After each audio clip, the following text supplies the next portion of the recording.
कहानी शुरू होती है 1986 से, जहाँ पर कि हम एक आदमी को अधमरी हालत में एक नदी में तैरता हुआ देख पाते हैं। और यहीं के कबीले के कुछ लोगों की नजर जब उस आदमी पर पड़ती है तो वो उस आदमी को अपने घोड़े पर डालकर अपने कबीले में ले आते हैं। वो कबीला बहुत छोटा था और उसमें रहने वाले लोग भी कम थे, लेकिन वो खुश रहते थे। और साथ ही यहाँ पर हम उस आदमी को देख पाते हैं जहाँ पर कि प्राचीन युग में जिस तरह से इलाज किए जाते थे उसी पद्धति से उसका भी इलाज किया जा रहा था। उसके शरीर में 5 गोलियां लगी हुई थी। गोलियां तो निकाल दी गई थी और धीरे धीरे वो रिकवर भी हो रहा था, लेकिन अचानक से उनके कबीले में कुछ हमलावर अटैक कर देते हैं और देखते ही देखते वो हमलावर उन कबीले वालों को जान से मारना शुरू कर देते हैं। वो हमलावर उन कबीले वालों को बेरहमी से मार रहे थे और कबीले वाले बस अपनी जान बचाकर भाग रहे थे। लेकिन तभी एंट्री होती है यहाँ पर उनके मसीहा की, जिसकी उन्होंने जान बचाई थी। अब वही उनका मसीहा बनकर बाहर निकला है और यहाँ पर वो उन सारे हमलावरों को अकेला ही मार गिराता है। वैसे तो वो हमलावर बहुत सारे थे, लेकिन वो अकेला ही सभी को मार डालता है। कबीले वालों को उनका मसीहा तो मिल गया था,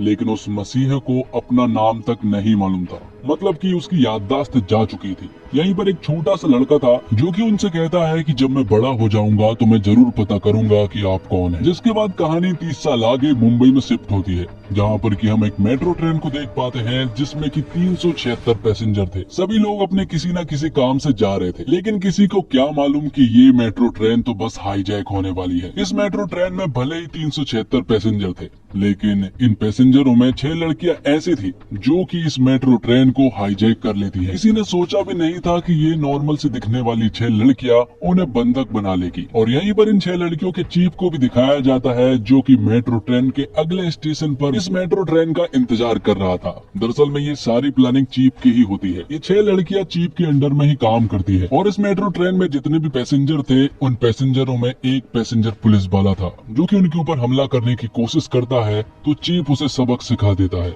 और उसे अपना गेटअप देकर उसे एक पोल से बांध देता है। जिसके बाद वो तुरंत ही कंट्रोल रूम में कॉल करता है और ऑफिसरों से नेगोशिएट करना शुरू करता है। तो नेगोशिएट करने के लिए जो ऑफिसर आती है उनका नाम नर्मदा होता है। तो चीफ उनसे कहता है कि आपको 5 मिनट के अंदर अपने रूम में एग्रीकल्चर मिनिस्टर को बुलाना होगा, क्योंकि मुझे सिर्फ उनसे ही बात करनी है और मैं उन्हीं को अपनी सारी डिमांड्स बताऊंगा। तो नर्मदा 5 मिनट के अंदर एग्रीकल्चर मिनिस्टर को अपने रूम में बुलाती है। जिसके बाद चीफ एग्रीकल्चर मिनिस्टर से नेगोशिएट करना शुरू करता है। चीफ उनसे कहता है कि मुझे 40,000 करोड़ चाहिए। ये सुनने के बाद एग्रीकल्चर मिनिस्टर कहता है कि इतना तो हम अरेंज नहीं कर पाएंगे। जिस पर कि चीफ उनसे कहता है कि इसका सॉल्यूशन भी मेरे पास है। मैं तुम्हें एक ऐसे बिजनेसमैन का नंबर दे रहा हूँ जिससे तुम अगर 40,000 करोड़ रुपए मांगोगे तो वो तुम्हें आसानी से दे देगा, क्योंकि उसकी बेटी मेरे पास है और वो इसी मेट्रो ट्रेन में मौजूद है और उसे प्लानिंग करके ही यहाँ पर लाया गया था। जिसके बाद तुरंत ही काली गायकवाड़ के पास कॉल किया जाता है, जो कि हथियारों का बिजनेस करता है।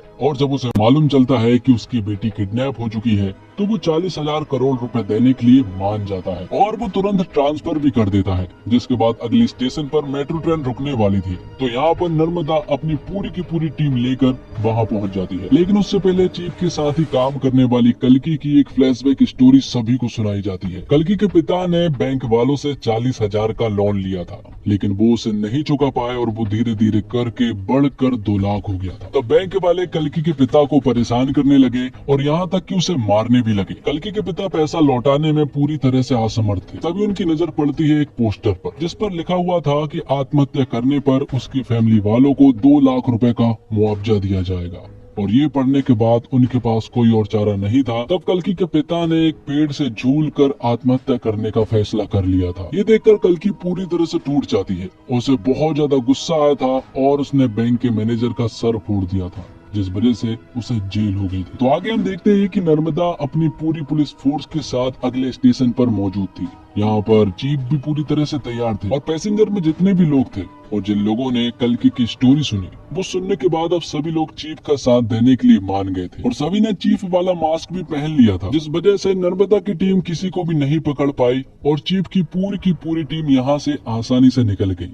और जो 40,000 करोड़ उनके पास आया था उन सारे पैसों को उन लोगों ने 7 लाख किसानों के अकाउंट में डलवा दिया जो कि कर्ज में डूबे हुए थे। जिसके बाद हमें मालूम चलता है कि चीफ की ये 6 लड़कियां दरअसल में जेल में रहती है और वहीं से रहकर काम करती है। जैसे ही काम पूरा हो जाता है ये जेल में वापस चली जाती है। चीफ की ये 6 लड़कियां सारे कामों में एक्सपर्ट है। सारी लड़कियों के पास अलग अलग खूबी है, कोई आर्टिस्ट है तो कोई डॉक्टर है, कोई हैकर है तो कोई फाइटर है। लेकिन ये 6 लड़कियां चीफ के साथ बहुत ही अच्छे से काम करती है और मिशन को पूरा करती है। और साथ ही हमें मालूम चलता है कि चीफ भी कोई आम आदमी नहीं है, बल्कि वो जिस जेल में रहती है उसी जेल का जेलर है जिसका नाम आजाद है। जेल में रहने वाली जितनी भी लड़कियां हैं, आजाद उन सभी को अपनी बहन और अपनी माँ मानता है। और जेल में रहते इन सारी लड़कियों को इतने अच्छे से सुधार दिया जाता है कि जेल से निकलने के बाद वो कभी भी अपराध का रास्ता नहीं चुनती है। आगे हम देखते हैं कावेरी अम्मा को और आजाद को इन्हीं ने पाला है। आजाद की उम्र काफी ज्यादा हो चुकी है और शादी के लिए कोई मिल भी नहीं रही है, इसलिए वो एक लड़की को देखने के लिए चाहते हैं। लेकिन यहाँ पर वो लड़की तो नहीं आती है, लेकिन उस लड़की की लड़की आती है जिसका नाम सुजी होती है। वो कहती है कि मेरी माँ बहुत बिजी रहती है, इसलिए उनकी जगह पर उन्होंने मुझे भेजा है। और वैसे भी मुझे भी लड़के को देखना बहुत जरूरी है, क्योंकि जिसे भी वो पसंद करेंगी वो मेरे पापा होंगे और मेरे पापा को मुझे भी सिलेक्ट करना होगा। तो इसी तरह से सुजी और आजाद के बीच बहुत सारी बातें होती है। दोनों एक दूसरे को खूब पसंद करने लगते हैं। और आगे हमें मालूम चलता है कि दरअसल में सुजी जिसकी बेटी है वो कोई और नहीं बल्कि नर्मदा होती है। और उन्हें देखकर आजाद पूरी तरह से सॉफ्ट रह जाता है। लेकिन नर्मदा को भी यहाँ पर आजाद काफी अच्छा लगा था, क्योंकि सुजी को आजाद बहुत ज्यादा पसंद था, इसलिए यहाँ पर नर्मदा को भी आजाद पसंद आता है। धीरे धीरे करके आजाद और नर्मदा भी एक दूसरे को खूब पसंद करने लगते हैं। दोनों की एंगेजमेंट भी हो जाती है और फिर कुछ ही दिनों के बाद उनकी शादी भी होने वाली थी। जिसके बाद सीन शिफ्ट होता है और हम देख पाते हैं आजाद के एक दूसरे मिशन को, जहाँ पर की 6 लड़कियां उसके साथ थी। और इस बार उनका टारगेट था health minister. Health minister speech दे रहा होता है कि अगर मुझे गोली भी लग जाएगी तब भी वो सरकारी हॉस्पिटल में ही जाएगा, क्योंकि उसने सरकारी हॉस्पिटल की कंडीशन कुछ इस प्रकार बनाकर रखी है कि प्राइवेट भी फेल है। लेकिन ऐसा कुछ भी नहीं था, क्योंकि सरकारी हॉस्पिटल की कंडीशन बद से बदतर थी। जिसके बाद हेल्थ मिनिस्टर को गोली मार दी जाती है और उसे प्राइवेट हॉस्पिटल ले जाया जा रहा था। लेकिन आजाद की पूरी टीम उसे किसी तरह से सरकारी हॉस्पिटल में ले आते हैं, जहाँ की हालत बहुत ही ज्यादा खराब थी। तो अब ये न्यूज भी वायरल हो जाती है और सारी पुलिस फोर्स जो है वो उस सरकारी हॉस्पिटल के बाहर खड़ी हो जाती है, जहाँ पर की ऑफिसर नर्मदा फिर से यहाँ पर आजाद से नेगोशिएट करती है। वो उससे पहले अपनी उन्हें डिमांड बताता, उससे पहले वो उन्हें एक फ्लैशबैक की स्टोरी सुनाता। ये कहानी थी आजाद के साथ ही रहने वाली लड़की ईरम की, जो कि एक डॉक्टर थी। उसे अपने पेशेंट से बहुत ज्यादा प्यार था। और फिर एक दिन उनके हॉस्पिटल में 57 बच्चे नाजुक हालत में आते हैं। उन्हें ऑक्सीजन की सख्त जरूरत थी, लेकिन कुछ बड़े डॉक्टरों की वजह से उन बच्चों तक वो ऑक्सीजन नहीं पहुंच सकी,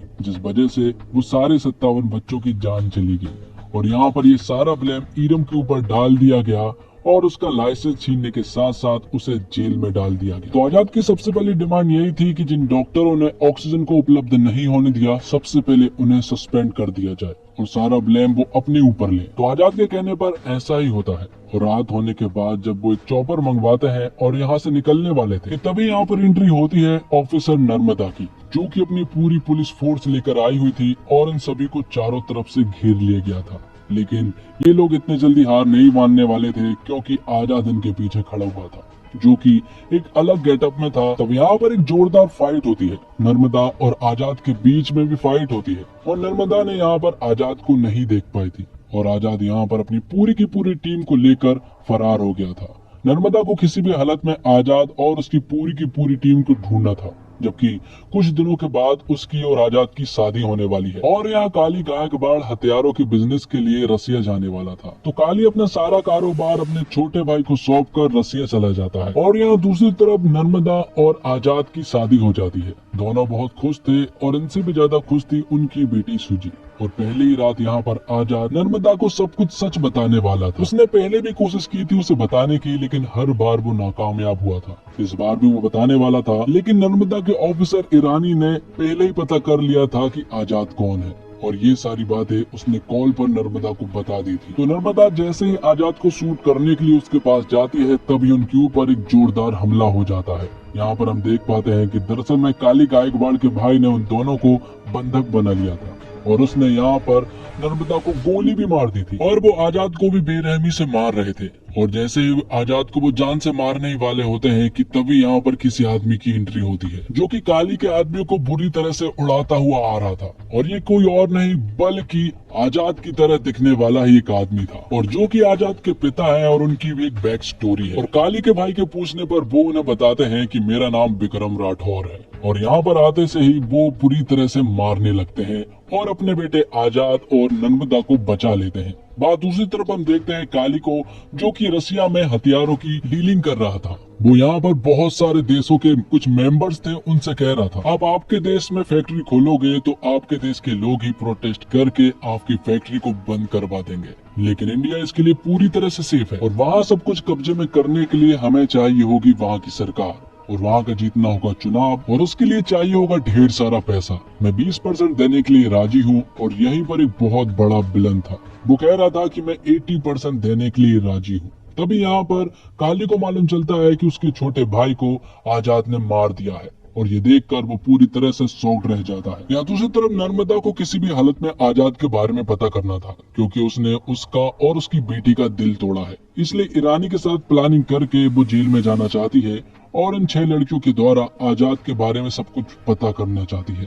तो वो लोग ऐसा ही करते हैं, वो लोग नर्मदा को किसी तरह से जेल में पहुंचा देते हैं और उन 6 लड़कियों के द्वारा आजाद की स्टोरी पता करना शुरू करती है। तो वो लड़कियां कहती हैं कि तुम्हें आजाद को जानने से पहले विक्रम राठौर की स्टोरी को जानना जरूरी होगा। तब वो लोग विक्रम राठौर की स्टोरी को बताना शुरू करती है, और ये कहानी पहुंच जाती है 1986 में, जहाँ पर कि हमें विक्रम राठौर और उसकी पत्नी ऐश्वर्या को दिखाया जाता है, जो कि एक दूसरे से बहुत ज्यादा प्यार करते हैं। और यहाँ में मालूम चलता है कि विक्रम राठौर स्पेशल ऑप्स का एक सोल्जर है, और उसे अर्जेंट यहाँ पर किसी काम से बुलाया गया है। उसे बताया जाता है कि बॉर्डर के उस पार 32 लोगों की एक टीम गई थी, लेकिन उन सारे लोगों को दुश्मनों ने मार गिराया है। हमने एक और टीम भेजी थी, लेकिन उनमें से आधे लोग मर गए हैं और आधे लोगों को उन्होंने बंधक बना लिया गया है। तो अब वो लोग स्पेशल ऑप्स के सोल्जरों की मदद लेना चाहते हैं और उन बंधकों को वहां से छुड़ाना चाहते हैं। तब यहाँ पर विक्रम राठौर की टीम पहुंच जाती है बॉर्डर के उस पार, जहाँ पर कि ये लोग सिर्फ 6 लोग थे, और ये 6 ही काफी थे। वो वहाँ पहुँचने के बाद दुश्मनों से लड़ाई करना शुरू तो कर देते हैं, लेकिन बीच लड़ाई में इनकी बंदूक काम करना बंद कर देती है।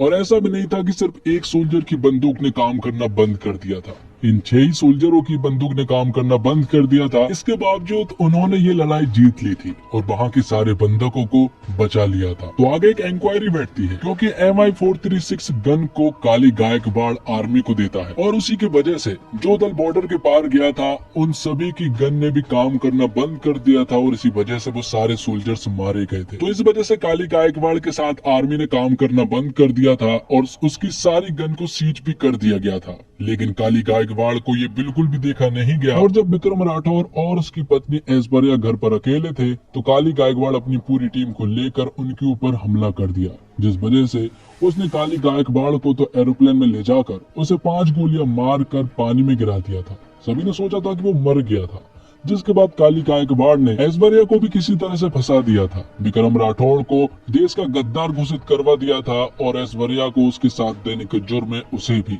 जिस वजह से ऐश्वर्या को फांसी दी जाने वाली थी। और जब उसे फांसी दी जा रही थी तभी अचानक से ऐश्वर्या बेहोश हो जाती है, और मालूम चलता है कि ऐश्वर्या दरअसल में प्रेग्नेंट है। और रूल ये कहता है कि प्रेग्नेंट औरतों को फांसी नहीं दी जाती है, जब तक कि उसका बच्चा 5 साल का नहीं हो जाता तब तक उसे फांसी नहीं दी जा सकती। तो ऐश्वर्या के बच्चे की वजह से उसे 5 साल और मिल गए थे। उसका बेटा हुआ जिसका नाम आजाद रखा गया।